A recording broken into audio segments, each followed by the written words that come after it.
Hello and welcome to another exciting episode of The Aftermath. My name is Ian, and as always, I'm joined by Dylan. Y'all motherfuckers better get ready to crumble.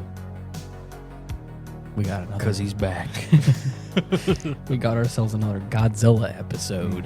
The long-awaited. I love these movies. They're the best. They're the best. Primo. I can't not enjoy them. Yeah.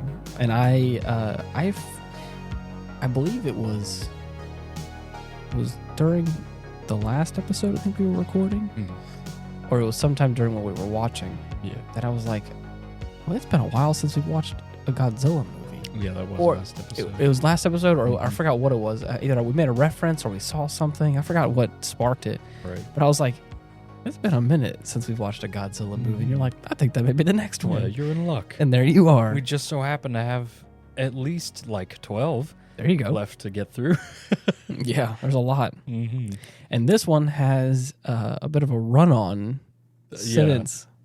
A wee bit, yeah. Godzilla, Mothra, and King Ghidorah. What is it? Oh, I forgot. Giant monsters all-out attack. Giant monsters all-out attack. Or GMK for short. Yeah. Now, tell me, Ian. Yes. Of the many designs that you've seen for the Big G, okay, how do you feel about this one? I don't mind it. I Yeah. like it. It feels for a practical suit, and for like the iterations that I've seen of Godzilla in the past. I may have said this already whenever you showed me this. Yeah. Because this is the Millennium suit, is that right? Or It's in the Millennium series, but it's... technically not. No, I mean, it's like a one-off. It's one of the few one-off designs he's had. Interesting. But it harkens back to like the Heisei era. Yeah. As opposed to the new like sleek and sharp, Right. edged version of him. I like it. The thing I noticed on it was like the teeth looked really interesting. Mm-hmm. The teeth kind of had like a bit of a I don't want to say a glossy, but it had more of a like shiny.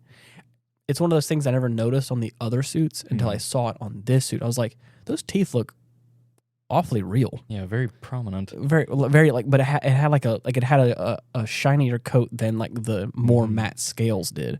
And I was like, I never noticed that like the other suits didn't have that. Right. But I was like, that's a nice touch that this one did have. He had a whitening before this Yeah. the film.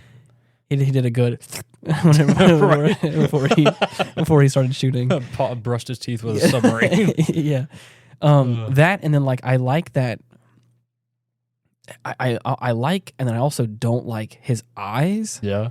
Okay. This is the main draw for me. He's got his like these like hazy, like glossed out eyes that's almost glow, but it kind of comes across as like a reflective feeling, which is kind of cool. And the reason why I feel like it glows is because like Mothra has the same vibe, but like Mothra's eyes glow like she got them like big purple. old eyes, and they like glow purple. And this is the first time I feel like I've seen.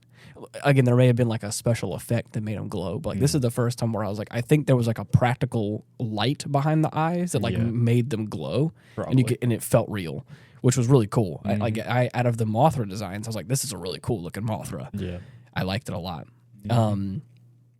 But for Godzilla, it made it feel a little less, which I guess it plays into the kind of vibe of this movie. Like this is one of the, I want to say few for me, because I don't think I've seen very many Godzilla movies where he's the bad guy. Oh yeah, he's much more portrayed the good guy. Right. And I think this is one of either straight up good guy or just neutral. Yeah. Right. Which that's planet defender. Exactly. Not right. necessarily people. Yeah. And exactly. And I guess that's more what I meant. And whenever he's playing that neutral role, he's still like, this is my territory. And, I'm guarding this area.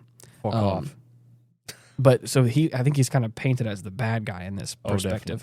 Definitely. The way they explain it is that Godzilla himself is a physical manifestation of the anger and rage of the deceased civilians and soldiers from World War II. Damn. Yeah. Who who are fucking pissed that everybody's forgotten about their suffering and sorrows, apparently. Which is metal as all hell. Oh, yeah. Hell yeah. Right. And it really comes like, because he is he's evil. Yeah. Like he's more destructive than I feel he usually is. At first it seems like he's just like moseying through town in some other films, but no, he's like actively just destroying shit for the fun of it. Exactly. The one scene where he first comes ashore and this girl is like in the hospital with her leg in a cast. Yeah. And it's like hooked up to the bed. She can't move. And she just sees him walking towards the building. And it's like, well, yep, that's it. You're dead. There you go. And then he just walks past it for a second. And she's like, breathes a sigh of relief. Like, oh my God, I can't believe I'm going to survive this. Yeah. And the next shot is of the window and his tail slowly coming into view.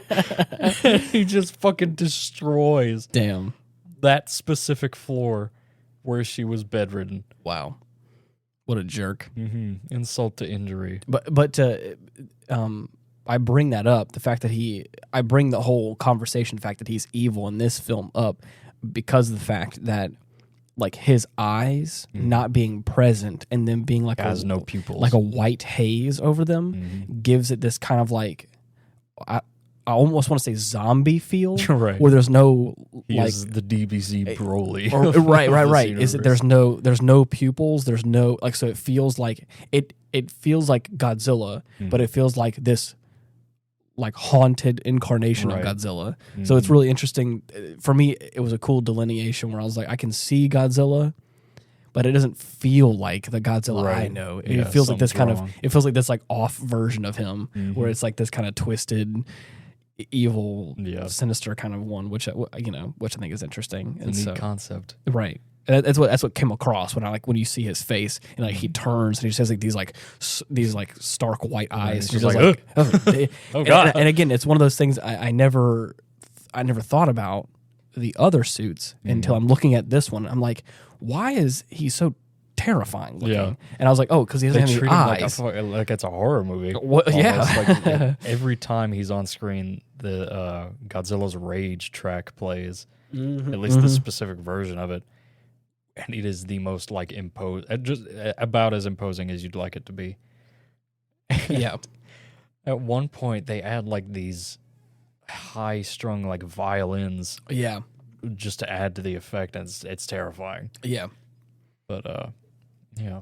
And then with that, I've also never seen King Ghidorah as like a pseudo good guy. Right. His one and only depiction as not an asshole. Nice. He's considered like an earth monster, like a guardian. Right. I'm like, how the fuck? Yeah. How did you get that? He was strictly an alien invader for like the longest time, and now he's just on our side. Which one was the one where he was where I hated those little creatures. The fucking Dorats. No, the Dorat. I hated those old, and I never put two and two together until like I saw them, and I was like, God, that was "Don't perfect. tell me he's gonna." King Ghidorah is these little things are golden and have little wings but no arms. Yeah, and there are 3 of them. Yeah. Just never really thought about it until all of a sudden I really thought about it, and I was like, "There's like no fucking way." Don't tell me that he's an amalgamation of 3 pests. Yeah. So, anyways, but which one was that one? The movie? That was the Heisei Godzilla versus King Ghidorah. Got it. Okay. How interesting. Yeah, but for this movie, it was very interesting. The depiction of all these different characters. Yeah. How about that Baragon? He's pretty cool. Yeah. Yeah. Would you say he's cute? I mean, in a fucked up sort of way, yeah, sure. Yeah, as far as monsters go, yeah. As opposed to like the gaunt, soulless eyes of Godzilla, yeah, definitely. the ancient monster rocking the dad bod. Yeah. He's got a gut on him. The funny thing is, like, I like that the suit. It folded around the neck in a kind of a strange way. Yeah. It's not bad, but it's weird. It's just a little weird. Yeah. It just feels a little off. The other suits don't. Right. Everything else looks fine. Right. I'm not used to seeing Ghidorah so small or like his wings not as prominent. Right. Because whenever he's like getting into it, he starts off on the ground. Yeah. And is just running towards Godzilla. And you see his wings like just folded down. Mm-hmm. And it just looks weird. It does. he's like, I mean, it still looks cool. Right. As soon as he is like up in the air, it looks a lot better. But I mean, it's holy shit. I mean, yeah. And he's usually like much bigger than Godzilla on average. Yeah. But in this movie, they're like the same size. I like the suit design of King Ghidorah in this film. I think it was very different, but it was an interesting take though. Yeah. And again, like I was saying just a second ago, all the other suits feel, pretty nice, like normal. They don't kind of fold weird. Right. But I think it was because the Godzilla suit, I could be wrong. It could be how they shot it. It could be a number of things that I don't understand. Some of the other suits feel a little more stiff, a little more heavy, I think. Yeah. And I think they also slow down the footage to make it feel a little more weighty. Right. But there's straight up one scene where where Godzilla starts like kind of charging, and I mean, like it looks like a dude. It looks like the suit looks a little lighter. Yeah. Or maybe the footage wasn't slowing down enough. I don't know what the cause was. Yeah. But like he starts booking it, and I was like, bro, barreling towards the camera, like what the fuck? I've never seen Godzilla run like that before. You never see him run like ever. Right, exactly. It's crazy. He lumbers, right, or he stomps. It's a slow advance. He's like Deliberate. like a tropical storm.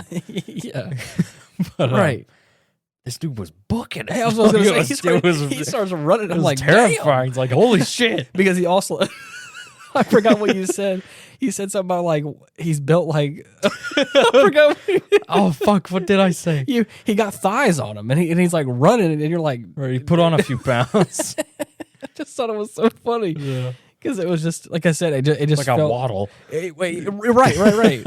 It wasn't bad, but it just felt a little, just off enough where you're like, this is so not Godzilla. Yeah, I'm not used to this. Yeah, which is cool. But the first. But yeah, on the subject of little Baragon. Yeah. And I do mean little. Mm-hmm. This dude is what I would describe as a reptilian gopher. Yeah. The most least threatening you could say that creature I could imagine fighting Godzilla. Now, he puts up a fight. Right. There's not much he can do. He can burrow under the ground. He trips Godzilla up in like a pothole for a bit. And then he just gnaws on his arm for a little while, after which Godzilla just like straight up throws him into the ground and starts kicking him while he's down. Am I mistaken in that? Doesn't Baragon kind of get the short end of the stick? Yeah, I'd say so. It's not a fair matchup at all. Not just in the movie, but like in general. Like, doesn't he not get good not get good depictions usually? Or is there another one that doesn't? I want to say you might be thinking of Mothra, as far as like reputation goes, at the very least. See. Because, I mean, this is only Baragon's, like, second appearance at all. Okay. Got it. There was one film, like, way back when, I think Destroy All Monsters featured him for a bit. I think Baragon is what I'm thinking of, and I think it's just because there's just not a lot of movies with Baragon in it. Right. I think that's what I'm thinking of. Barely anything. Right. But and the one that the Baragon is in gets kind of thrown around by Godzilla. Oh, yeah, no, he's a ragdoll. Yeah. For most of it. Unfortunately. Sucks. Yeah. But he's a little trooper. Yeah. And I like him. It's pretty cool. And not but 5 seconds later, he gets obliterated by Godzilla's atomic breath. Of course. You're like, damn. Okay. Like, man, that sure was cool while it lasted. And man, they go up in flames. Oh, yeah. They explode. They explode big time. And it's like, oh, shit. Yeah. There's no sizzling or burning like it was just some third-degree shit. No, that is terminal. Yeah. Terminal radiation. Known to cause explosions. Hey, yo, I fought Godzilla and I got some terminal shit on me now. If you step within like 30 meters of the motherfucker's area, you'll be dead. 50 years will be taken off your life. Damn. Yeah, you're right. That's crazy. I just like the term, that shit's terminal. That's right, good. Exactly. There's no other way to describe it. That is fatal. Going thermonuclear and actually blowing up your whole entire body. That's definitely terminal. The effects are not slow. They're immediate. Do not linger. Right. Or you won't. No step. Exactly. That's good. I think I'd like Mothra just as a separate tangent, a lot more if she wasn't constantly punching above her weight class. Again, that's why I like her most of the time. She's a go-getter.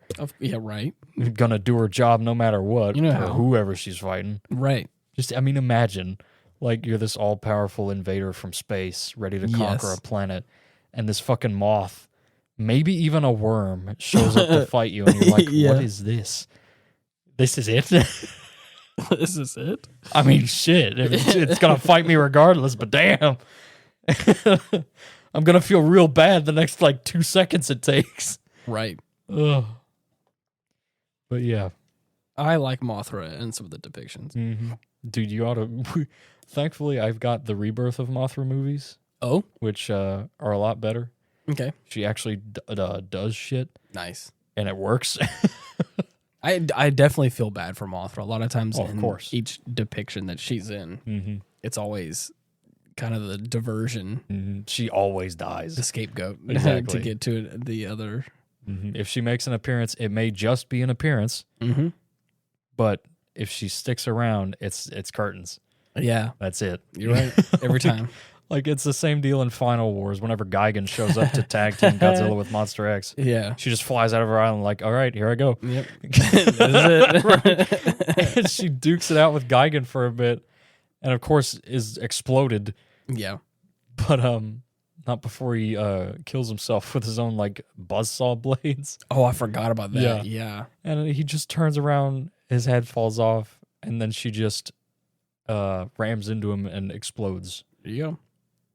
I'm A for effort. I said it during the film. I was like, I'm pretty sure that Mothra is in just a constant cycle of death and rebirth. Right. That's one of her main shticks. Right. Just an ever continuing cycle of... Right. You can put her down, but she'll come back. Oh, yeah. She'll always be there. Yeah.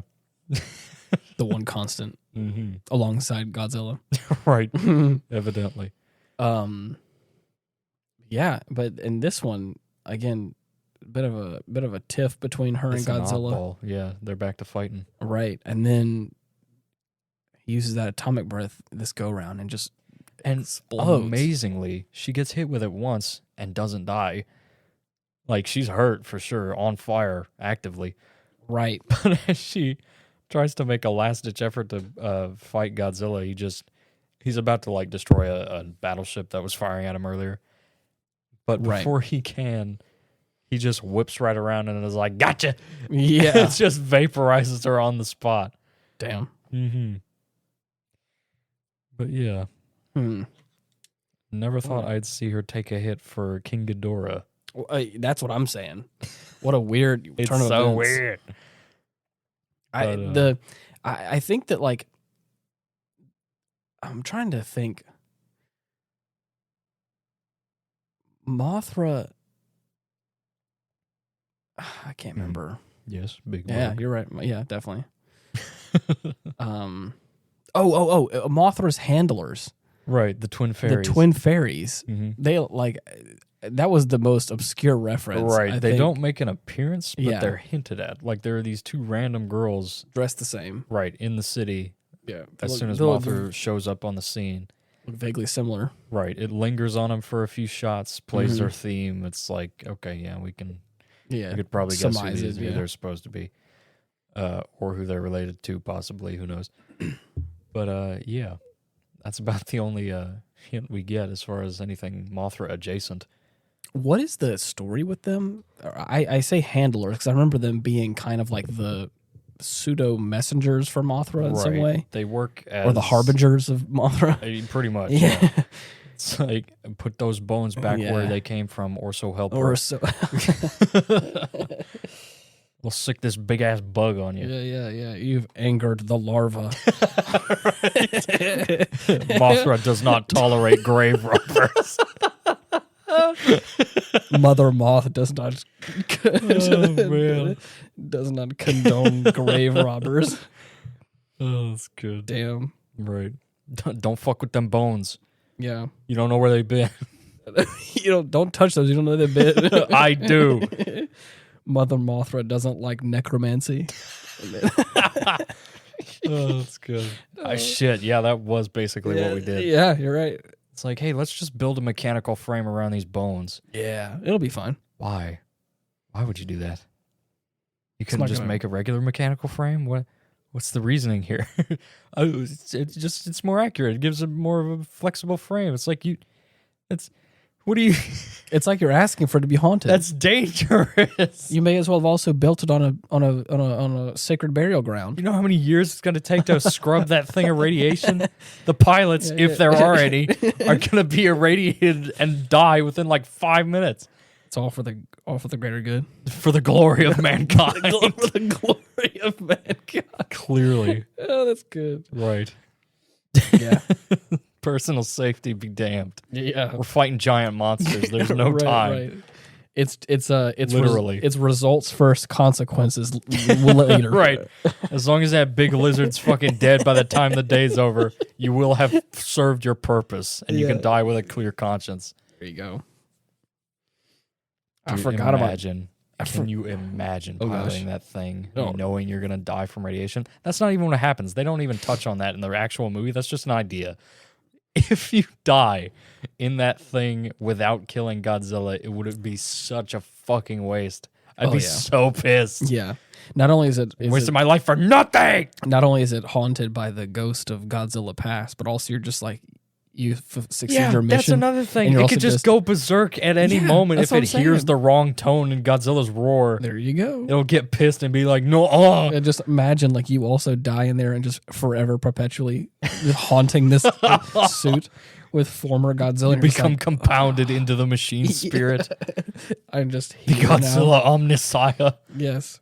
Oh, Godzilla's bones may be made up inside of this mech, but my bones are inside of it in the cockpit, just sitting there. Yeah. That's Double crazy. skeleton action. Yeah, exactly. Double hauntings. It's just a big Mecha Godzilla with bipolar disorder. It just doesn't It just switches personalities between a monster and just a guy going, ah, help!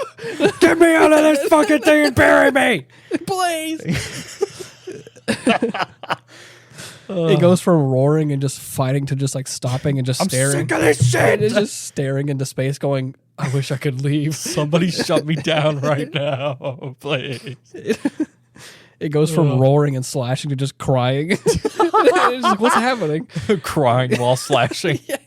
Oh, man. Damn. Oh, poor Kiryu. But anyways, to go back around to Right, now that the that actual- tirade's over. go back to the original movie we're watching. Oh. There's a wonderful fight sequence between Ghidorah and Godzilla. Oh, yeah. As soon as he offs Mothra, she bequeaths her soul power to Ghidorah. You heard that right? Yes. After which he immediately rises from the perpetual skyscraper grave Yes. that he was in. And, just brings out the gold, starts hitting him up with that Midas touch Oh, hell yeah. in the form of an energy ball. Yeah. That promptly just creates several gashes in Godzilla's body. Yeah. Like the atomic breath doesn't even phase him at first. He just absorbs that shit and throws it back at him. Right. And it blows him like way out into the bay. Yeah. Like completely out of the city. Crazy. Mm-hmm. And I love that we have a little Chekhov's gun moment. oh god, where like there's this new rocket right. that is developed, and I thought it was just like a hand drill thing that we're all gonna right, just like something to use guys for like excavation are or gonna something man like that. Right. or like put inside like a machine that's gonna man it, and then of course no, no they use it as the warhead to a missile. yes, I was like okay, It's like all right. Let's see this thing in action. And before they know it, they like shoot a rocket. I was like, well, what is this for? The capsule expands open, and then there's And it's the drill. There's the drill warhead. I was like, oh shit. Okay, well, I fucking guess way. we're just here. Spiral missiles. Spiral missiles be damned. Probability altering missiles, dude. Yeah, probability altering. This is the prototype. Yeah. Anyway, so again, it was effective and fun. Mm-hmm. And then now we bring that back towards the end of the movie, and we use that to try and pierce Right, the do hide. something. Pierce the hide of Godzilla, Yeah. which is interesting. Right. Of course, the hide of Godzilla be a bit too thick, Yes. and he just shrugs it off like a few mosquito bites. There was also, as he does for most things. right, exactly. We were making jokes about jets. Like I think 3 jets trying to fight Godzilla. Whoop-de-fucking-do. Haven't seen this before. Oh yeah. Stop if you've heard this before. Exactly. And they throw a couple volleys at him. He explodes all over. And I was like, yes, the equivalent of a gnat. Yes. And Ethan's like, I don't know what the fuck kind of gnats you've been having to deal with, bro. And from then on, it was just anytime Godzilla is on screen currently exploding from missiles, it was just me when gnats. Yeah, me when mosquitoes. Yes. I just imagine a mosquito bites you and just explodes. That'd be so. I hate them even more. But it doesn't actually hurt you that much more. It's just annoying. It's like a fire. It's like a firecracker. And I just imagine Dylan being outside. I told him, I just imagine you being outside by a campfire going, just like flailing your arms around like Godzilla, and there's just explosions all around you. Spray! Where's the off? Yeah. So Oh man, that's fun. it's so good. But yeah, again, in short order, he just, he takes out every last one. Oh of them. yeah, the missile launchers and the infantry. Why you would send out infantry when there is a giant monster is beyond me. Unless they are using weapons that are appropriate to fight against this thing, you do not send people. It's as if they never learned. This thing. Oh. God. I want to be. You want to talk about punching above their weight class? You talk the about country of Japan and their consistent attempts to thwart Godzilla and his rampages with inferior weaponry. Nothing less than the most hard-headed and stubborn examples of fucking inane, oh my God, what are you thinking? Yeah. Develop a new weapon. Right, you think that's going to be better than last time? Exactly. Spoiler alert. You're just wasting money and resources. Damn, dude. That's Taxpayers do not exist in Japan. It's just wage slaves. Damn. The military-industrial complex and its consequences for Japan There have you been go. astronomical. That's wild. God. I could not live in Japan in this universe. No.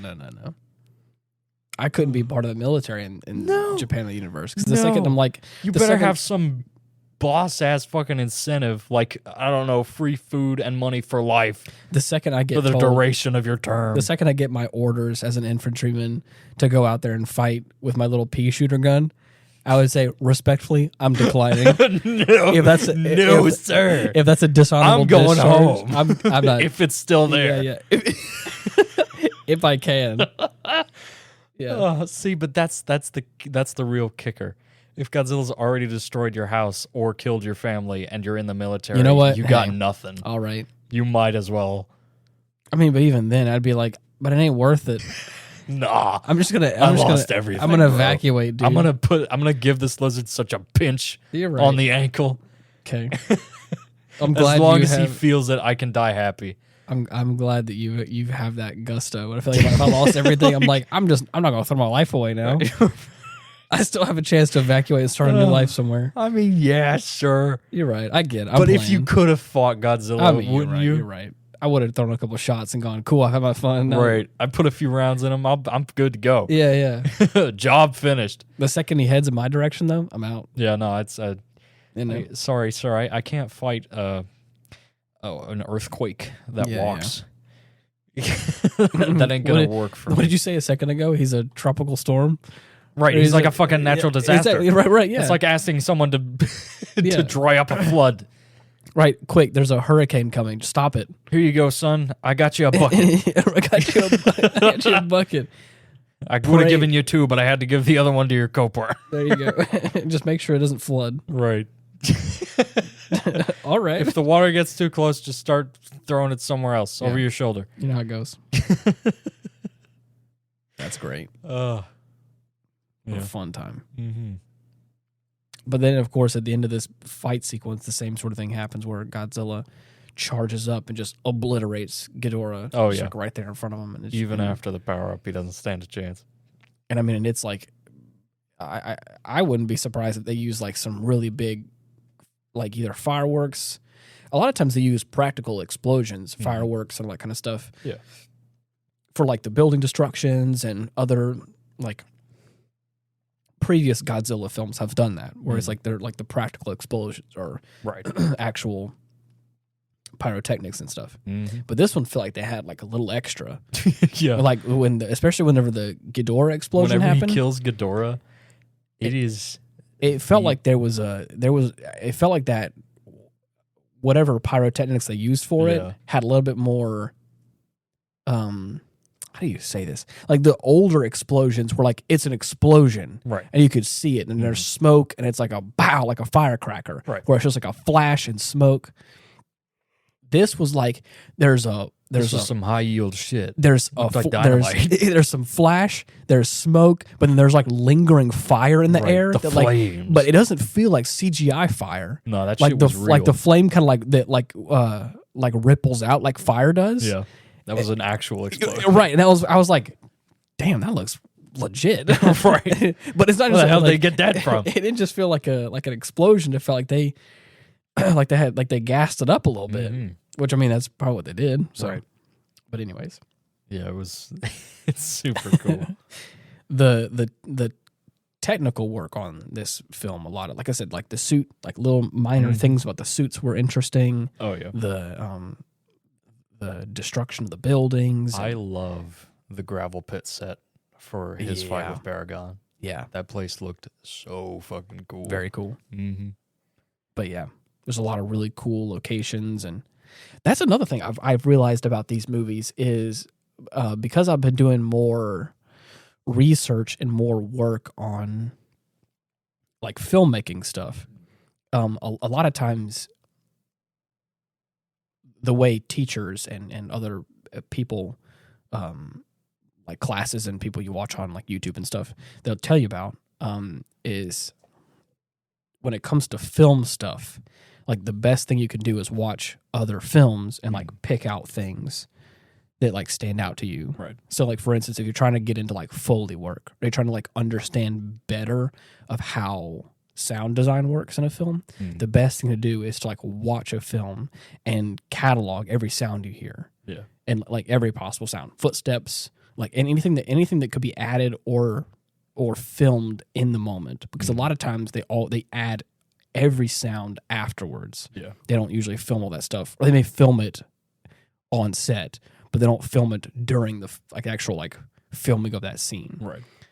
So like I've been told before, like if you want to get into sound design, watch a film and just like catalog all the sound you're hearing.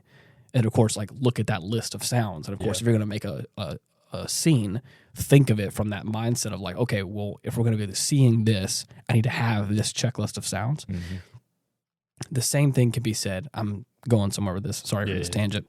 The same thing can be said you about... act like we didn't just go on a whole tangent about... You're right.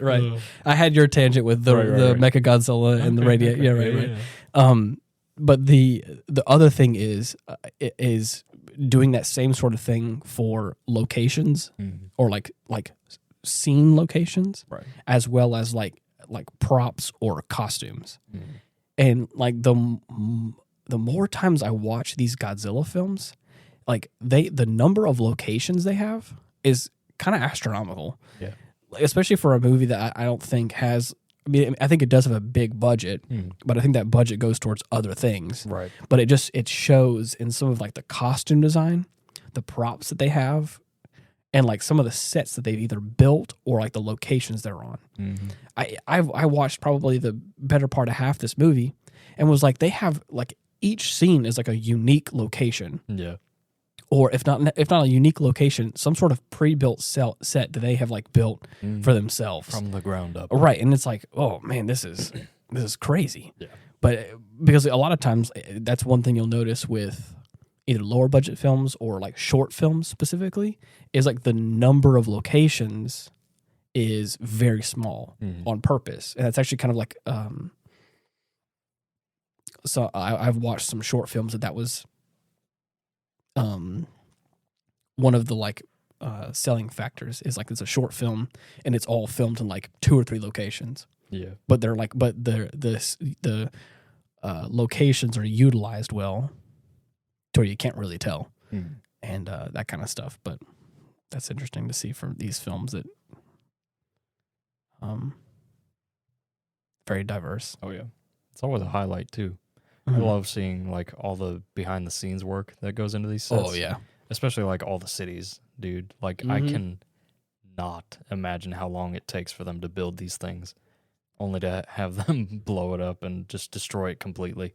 Yeah, I don't know. It is a dream of mine to be able to work on one of those sets, even though I'm sure that the era of the guy in a rubber suit has passed, but I can hope. Right. It'd be really neat. Yeah. Hit me up, Toho, please. And that's got to be a fun job. I mean, yes, it's got to be meticulous, and it's got to be right, super detail oriented. Like it's got to be how do you say this? Like it's got to be equal parts satisfying and tiring, arduous, to be sure. I can imagine if I go into a project knowing that I'm going to build this set with the sole purpose of it being like demolished, like yeah, I mean, it's one thing to create a piece of art and obviously like hold it dear to yourself and go, I'm going to cherish this piece of art, and then to have it be exploded would be heartbreaking. But if you're building something with the sole purpose of like, okay, Godzilla's going to crash into this, that's the art. And that's the art. That's the fun. That's right my there. contribution. Yeah, exactly. So I'm going to make this look pretty as I can or as realistic as I can for the screen, so that whenever Godzilla crashes into it, it looks like a giant lizard is smashing into a real building. Right. Which is cool. This is going to be the most satisfying piece of pottery to break. Oh, right. So Stock that's what pot break sound. And that's what I'm saying is like I think that it's more enjoyable than I think people would give it credit for. Yeah, it's got to be pretty fun. One of these days. Just imagining it. If I don't get hired, I'm going to do it on my own. Yeah? Yeah. We're just going to go in the backyard and just build some stuff. Build a little mini city. Yeah. And then we'll get the suit. Okay. And then we'll just go on a rampage. Okay. It'll be perfect. We'll make a day of it. How do you know if it's even feasible to get a Godzilla suit? I have one of the originals? I mean, I'm sure there's collectors who might be able to buy them off, but I want to say they're like on display. I think the national treasures, I would imagine. Right. Yeah, that's not something you could get a hold of easily. But I believe they are kept in storage or in a museum of some sort. Right. Because they don't last. They wear out. Really? Yeah. You see some of the pictures of the old suits, man. It's terrifying. Really? Yeah. But, God. Yeah. Yeah, it's rough. Yikes. But I can only assume because of the way that they're made that it's not easy to maintain them. Right. Like even in some of the old Showa era films, you can see it like just flaking in some parts and places. But I mean, besides that, I wouldn't even know how to go about making your own, if at all possible. Yeah, I don't even know either. Hell of an idea, though. Yeah. I mean, people have done it for cosplay before. I've seen a few examples. I just don't know how they do it. There may be some information online about it, like what materials they used in the like original series or the some of the original suits. Right. What they did, because that's got to be pretty interesting. Oh yeah. And of course, now I'm pretty sure you can make a suit now that is more rigid or a little more durable. I can imagine with those again, with a lot of film sets, you want to build it as best as you can. Right. It's going to be on the big screen, but as cost effective as you can as well. So there probably was some corners that were cut, and then of course that ends up following through with flaking and falling apart. Of like, well, we didn't plan for that, but also we all we're kind of wearing the shit to last this long. Honestly, exactly.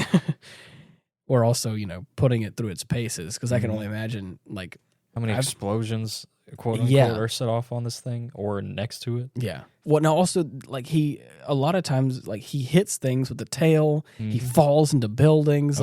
So it's not just like a. It's not just like a showpiece where like clumsy.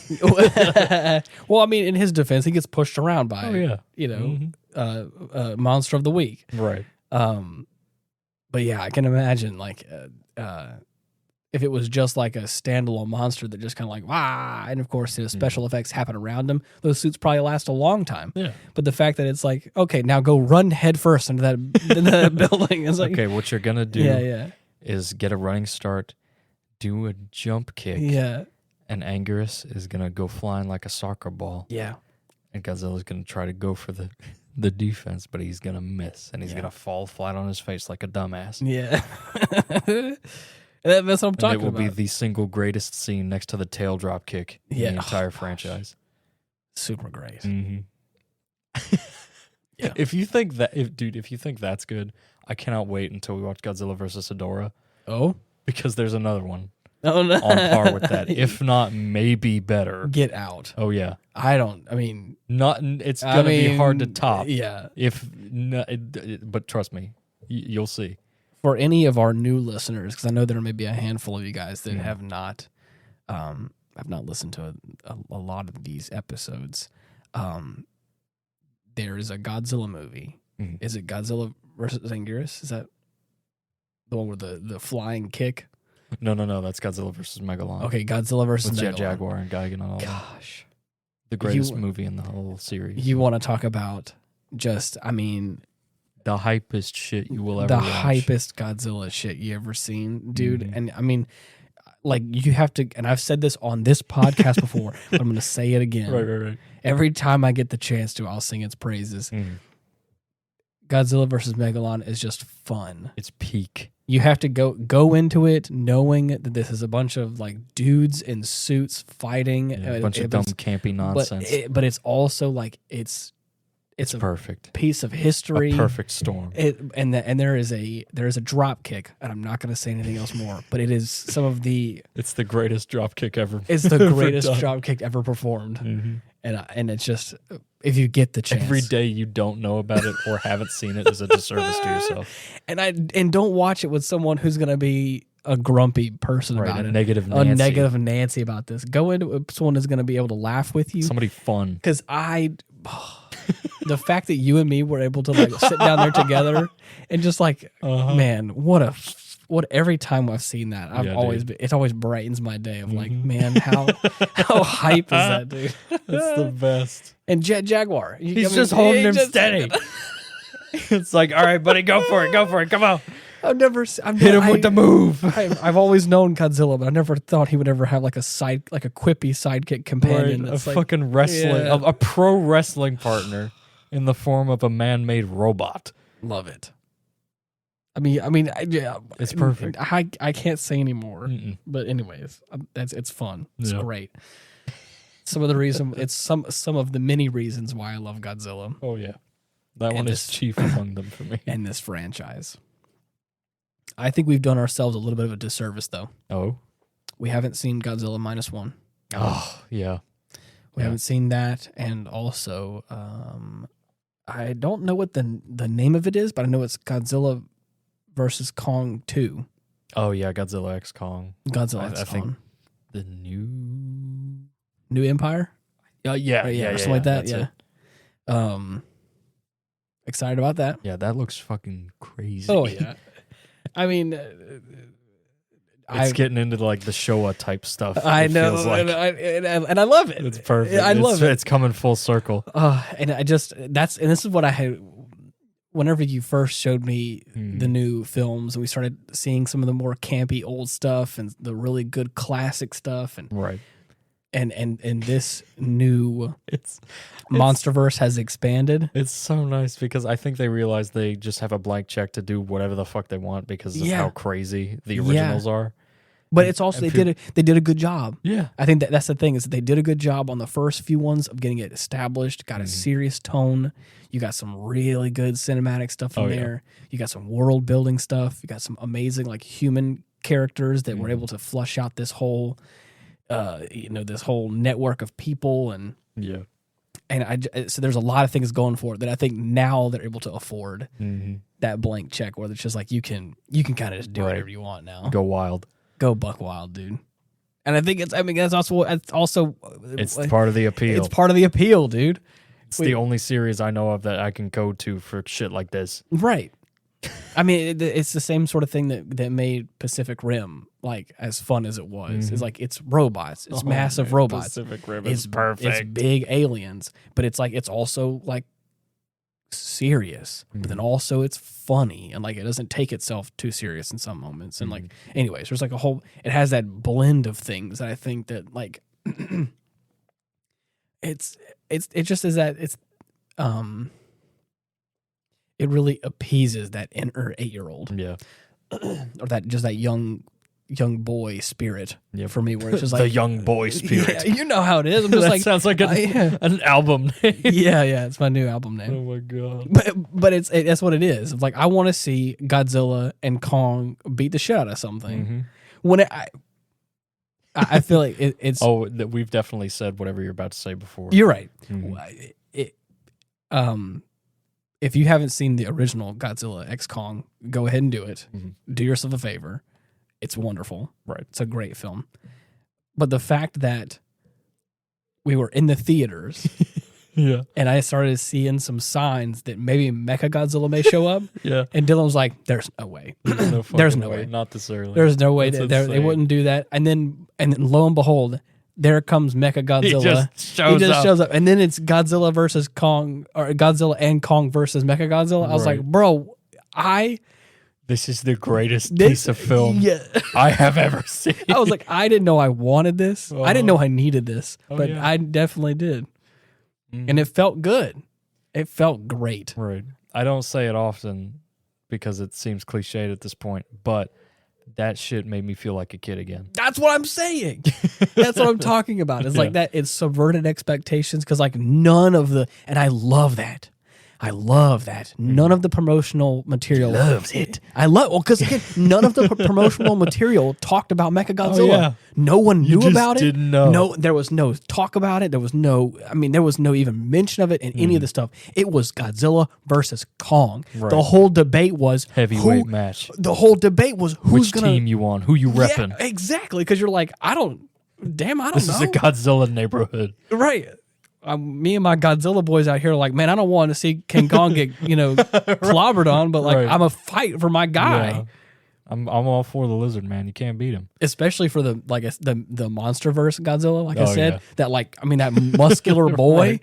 The crocodile. Yeah, that wide head. Like, you know what I'm saying? I'm like, damn, he's got a cool design. I'm like, I like that Godzilla. Yeah. He's cool. And anyways, and so like and that's what I'm hopeful. It's like I want to see the new Godzilla X Kong, and I haven't seen any promotional material for it. So I just want to go in. I'm steering clear until I just want to watch it and just do the same thing like I did before. Just like be pleasantly surprised, right, by the journey I'm going to get taken on, because that doesn't happen very often. Right. A lot of times, like the trailers or a lot of the promotional stuff, just breadcrumb trails the whole movie out or whatever. Yeah. And that's been said forever, but anyways, it is what it is.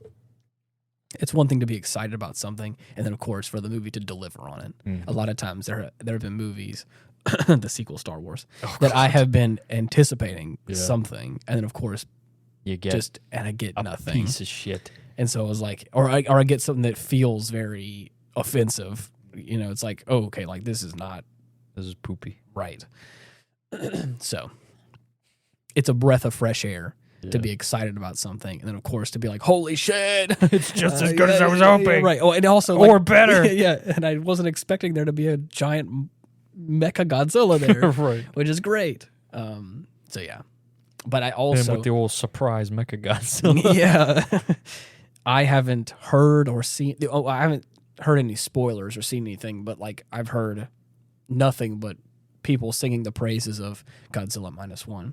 Of saying they go in for a little fun Godzilla movie, and it comes out to be like a pretty strong emotional story. And I'm like, that sounds fun. Yeah, because I also love that as well. Harkens more to the original, I would say. Right, which is cool. Godzilla can come in many facets. Right, he is a complex individual. Yeah, great at storytelling. What moods he's in. Oh well, or if he's possessed. Yeah. Yeah. So, anyways, that's what I wish we would have seen -1 in the theaters. And I feel upset. I had schedules chock full, work to do. It was the same thing for the Gurren Lagann movies. Ugh. When did that happen? That was on the 17th and 16th of February. Oh, so that was recent. Oh, damn. Yeah, it wasn't too long ago. That sucks. Yep. But it's okay. Maybe they'll do it again. Maybe. Maybe. That's why I really liked investing in that sound bar. Oh, yeah. That made all the difference, dude. Yeah. I've Anytime I hear like the actual speakers for the TV, I'm like, oh. Yeah. Yeah. I've said this to people numerous times.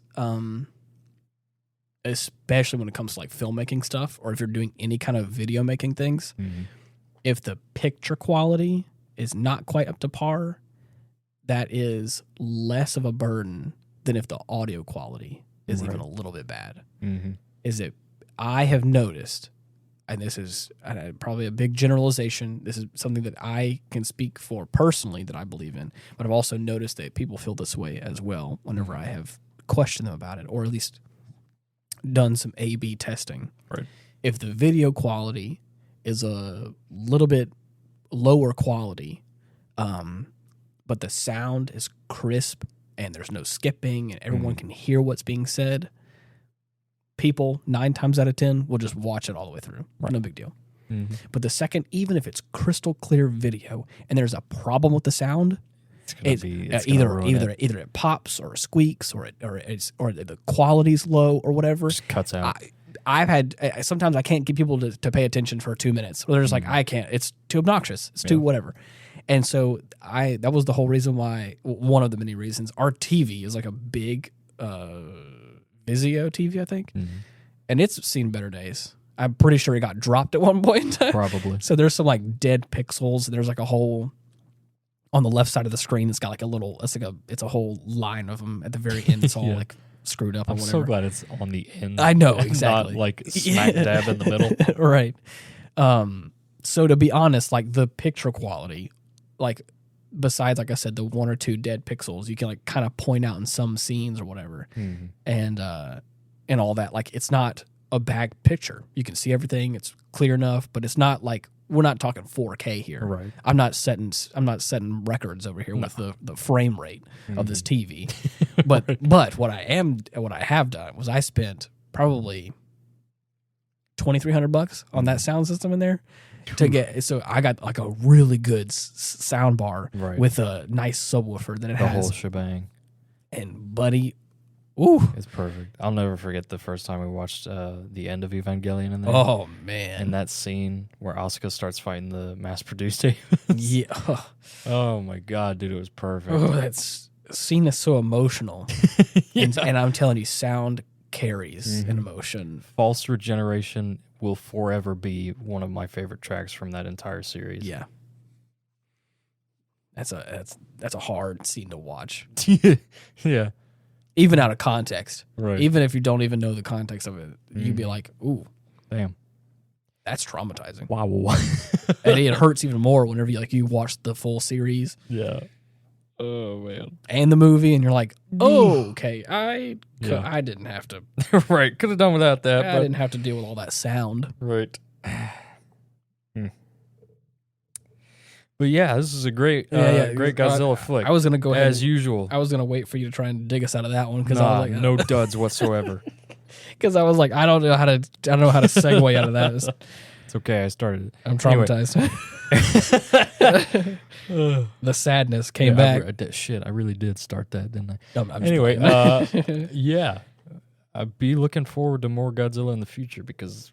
Yes. I still have plenty to get through. Whenever -1 comes out on DVD or Blu-ray, immediately. I think we need to go ahead. You better believe we need to get that episode locked down because I want to watch it so bad. Yeah, it's gonna be good. And let me get this right. You said that it's not made by the same people that made Shin Godzilla, or okay? Because I thought that, or was there supposed to be a sequel to Shin Godzilla? I don't think so. They had some like deleted scenes as well as like concept stuff that didn't get brought. Oh, okay. I think I'm gonna be talking about that. Yeah. But that was about it, as far as I remember. There was like a concept of like Godzilla, like humanoids. Yeah. Like at the very end, that scene where it zooms in on his tail and they're like coming out of his tail. Yeah. That's where it was going to build off of. But God, that was that's terrifying. That is terrifying. Like, talk about evolving. Mm-hmm. Yeah. That's got to be scary. Mm-hmm. It definitely would have been. It is. Yeah. Well, I believe I've talked about everything I need to talk about for this film. I think so too. We touched on all the bases. I just wanted to say, for anybody out there who was wondering, I am fine still. I am still no-lifing Grand Blue Fantasy versus... Rising. Oh, God. Relink. Yep. Yeah, I'm just... all of the above. Just Grand Blue. I'm just falling hard for Grand Blue. I'm granding, and I'm bluing, and I'm relinking. This really is a Grand Blue Fantasy relink. Oh my God. I still can't get over the one profile description I saw where it was just, and then Grant said to Jita, I'm going to relink our fantasy. Just the dumbest shit. I love that. Yeah. I'm gonna relink our fantasy. Oh wow. Oh, dude. That's great. Uh-huh.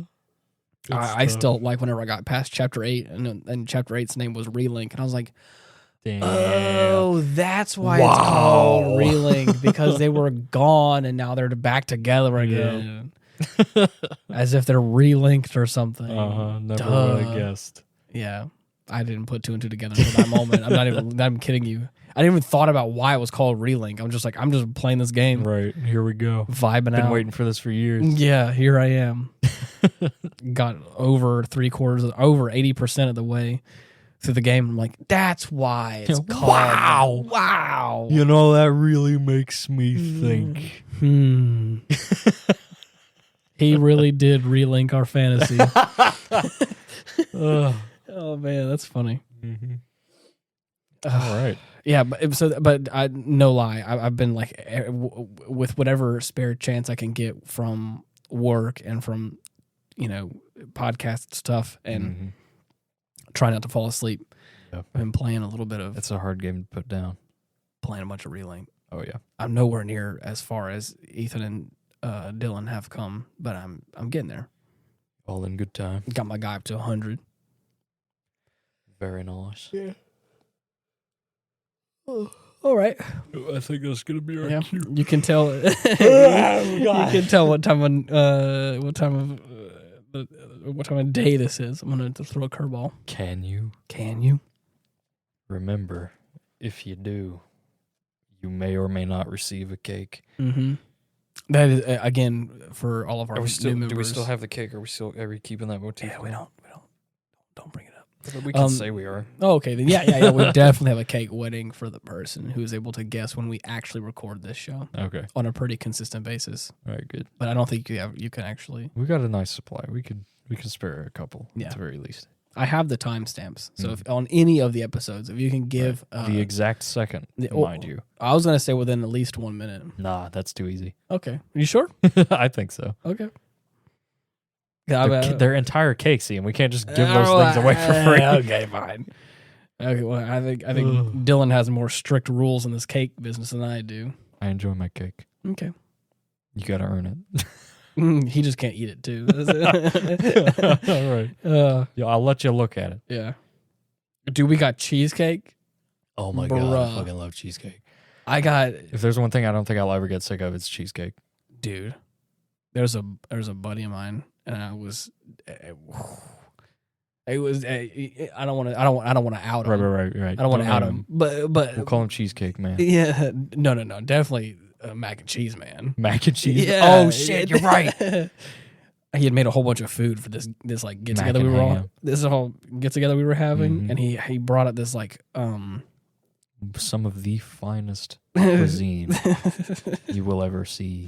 It's got like this aluminum pan kind of thing, and usually I take home like little styrofoam. A hallmark of quality.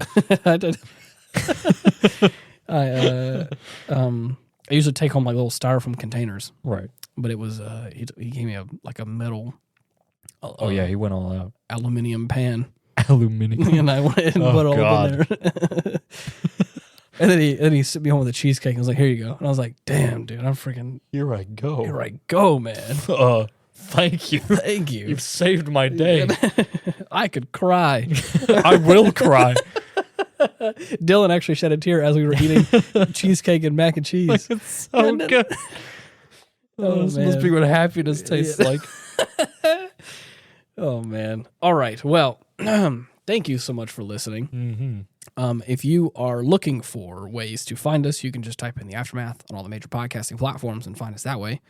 Or I've been asking people to go onto YouTube and type in at Hindsight Studios. Right, we got a proper upload. Exactly, and if you're and that is the place where I want you to send comments. I want you to talk with us. I want you to engage with us, like the videos, to comment on the stuff, subscribe to the channel because like it's got that is like the place where the About Nothing podcast is at and where the Aftermath is at, and I can check all the stuff there and it's all one place. Super easy to read it all, and I've read a couple of comments. Super cool, and I appreciate it all. Now I'm gonna make a little addendum on that with us and put that in quotations because chances are if you try to talk to me directly, I might not respond. No. You have to talk to Dylan through me. I'm the yeah. Like you're a fucking messenger bird. Yeah. Well, I mean, hey, I have all the your note from the comments. Yes, here's your comments section. I just email it to you or text it to you. Oh god, it's like cool. Yeah. And then just won't look at it. Yeah. I just always get an influx of comments being like, hey Ian, send this to Dylan, and it's just like cool. Be like, oh man, this dude called me a loser. Wow. It's just cool Gundam memes. That's all it is. Shit, he got me. It's like, damn it. Maybe I do like you guys. Right. But anyways, that's all. Yeah, go into the YouTube channels, try and subscribe, and like I said, comment and stuff. It's been really cool to be able to see some responses for all that kind of stuff and all the episodes and everything like that. But anyways, until next week, thank you so much for listening. See ya. Bye-bye.